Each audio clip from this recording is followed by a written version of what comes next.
नमस्कार, मैं डॉक्टर अलका आरदे, सहायक प्राध्यापक राजनीति शास्त्र, शासकीय महाविद्यालय अर्जुंदा से।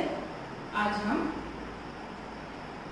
एमए राजनीति शास्त्र के द्वितीय सेमेस्टर के प्रथम प्रश्न पत्र के चतुर्थ इकाई से कार्ल मार्क्स के सिद्धांत के बारे में चर्चा करेंगे। और उन्होंने अनेक प्रकार के सिद्धांत दिए हैं, जिसमें मुख्य जो सिद्धांत है उनके बारे में हम यहाँ पर बातचीत करेंगे। पहला जो उनका सिद्धांत है वो है द्वंद्वात्मक भौतिकवाद। इन्होंने द्वंद्वात्मक भौतिकवाद के सिद्धांत के माध्यम से जो अपने विचारों को प्रस्तुत किया है, उसका मूल जो है वो है यूरोप में फैली हुई औद्योगिक क्रांति। और इस क्रांति के अंतर्गत एक वर्ग जो है वह पूंजीपति होता चला जा रहा था और दूसरा वर्ग जो है, जिसे हम श्रमिक या मजदूर वर्ग कहते हैं, वह अत्यधिक शोषित होकर के गरीबी के चरम सीमा पर था। और इससे कार्ल मार्क्स अत्यंत दुखी थे।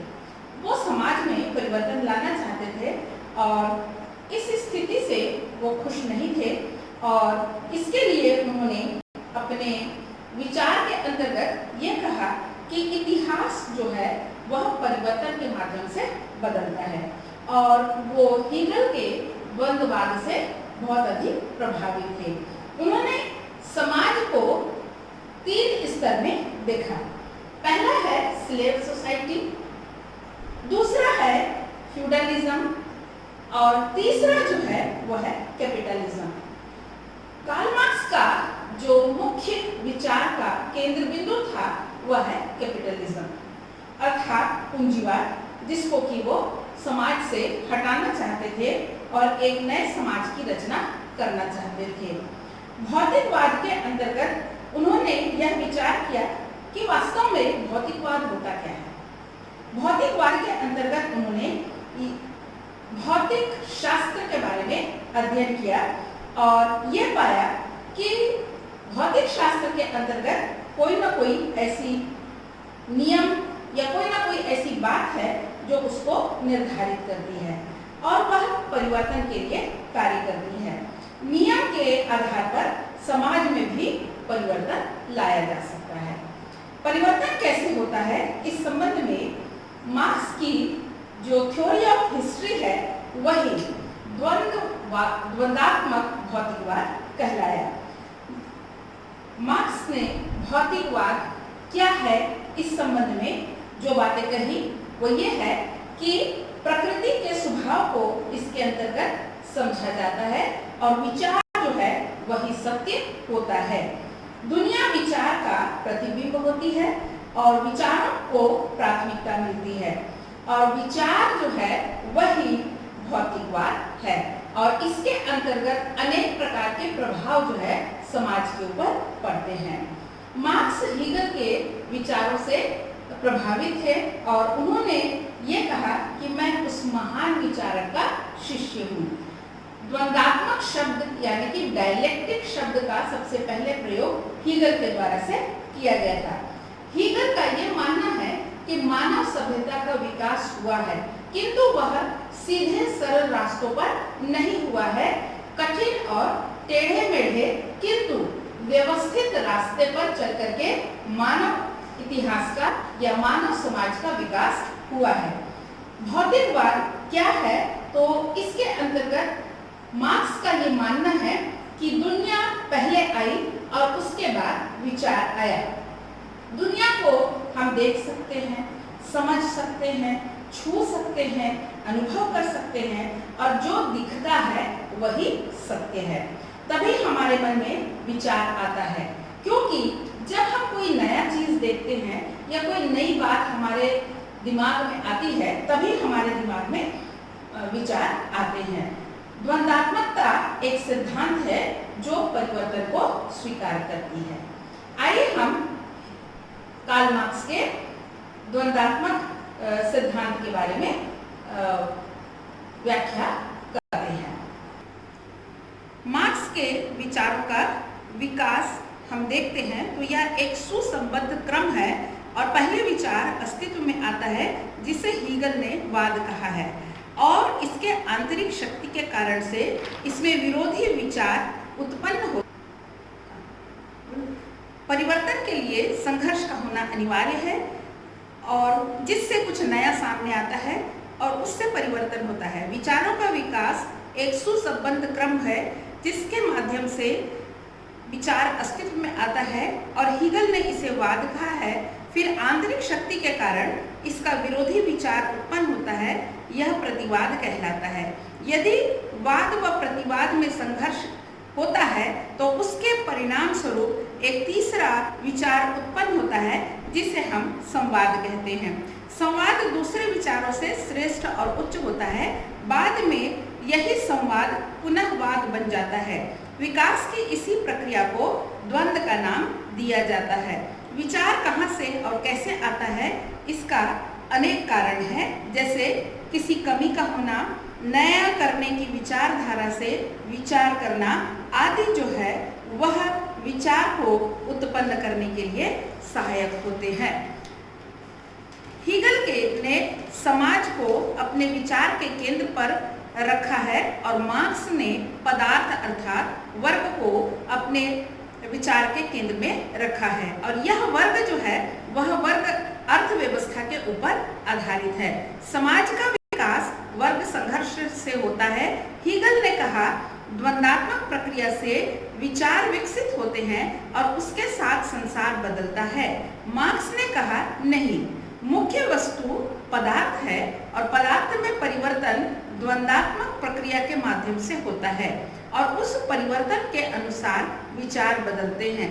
दोनों ही विचारकों की विचारधारा एक दूसरे के उलट है।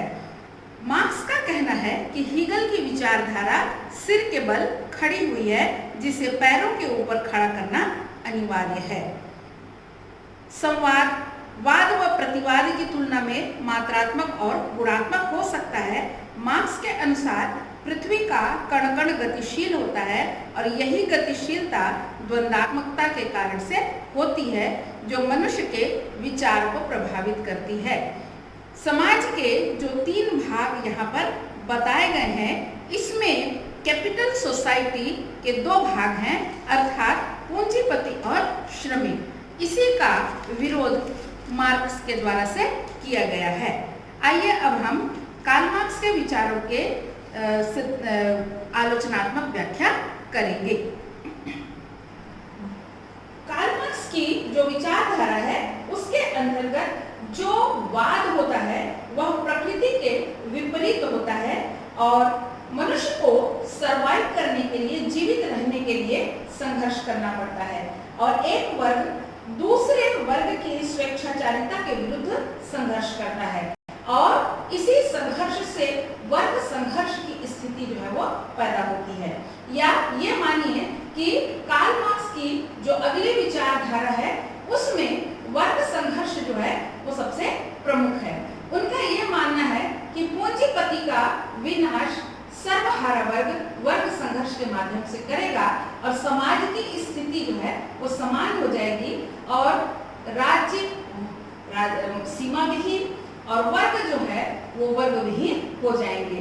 तो इस प्रकार से इन्होंने अपने विचारधारा के अंतर्गत ये माना है कि परिवर्तन संघर्ष के माध्यम से ही होता है। अब हम इनकी विचारधारा की आलोचना के अंतर्गत देखते हैं।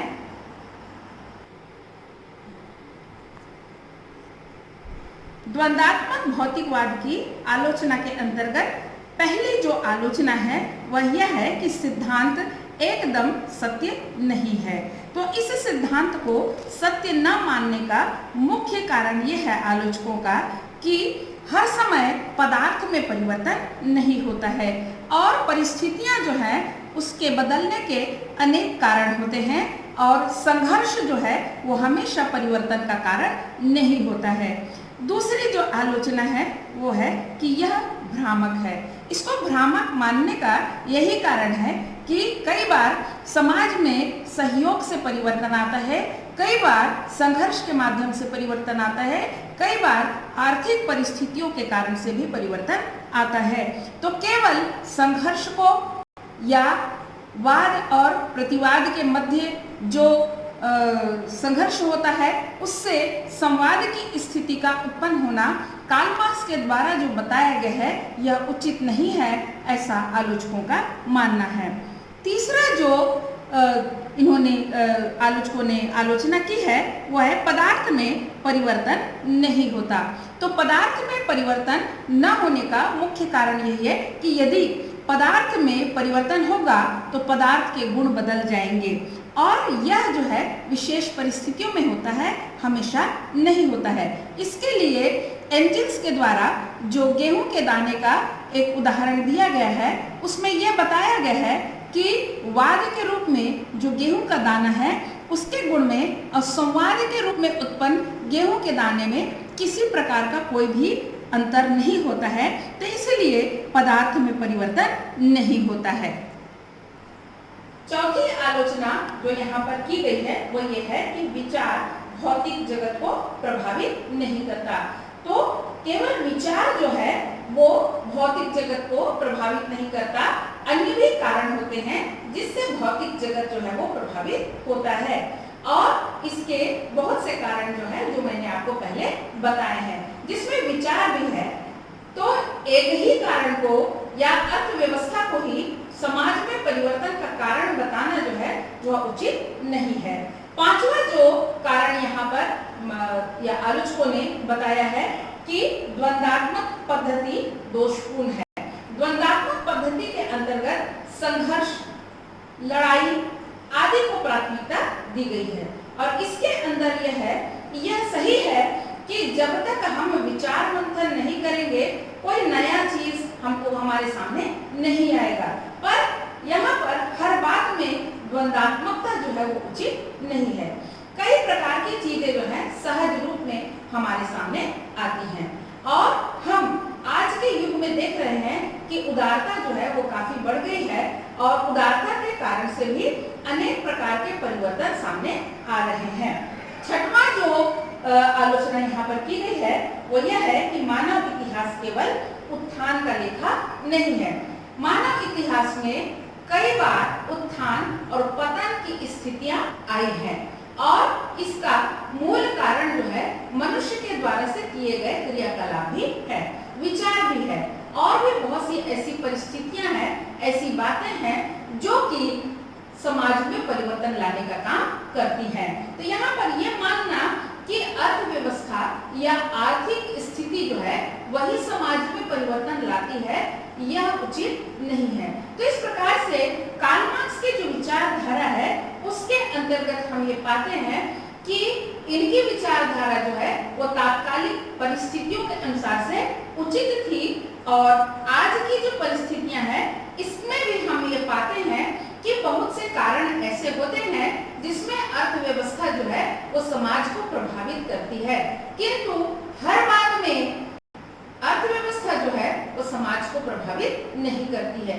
और भी ऐसी बहुत सी चीजें हैं जिससे समाज में परिवर्तन आता है।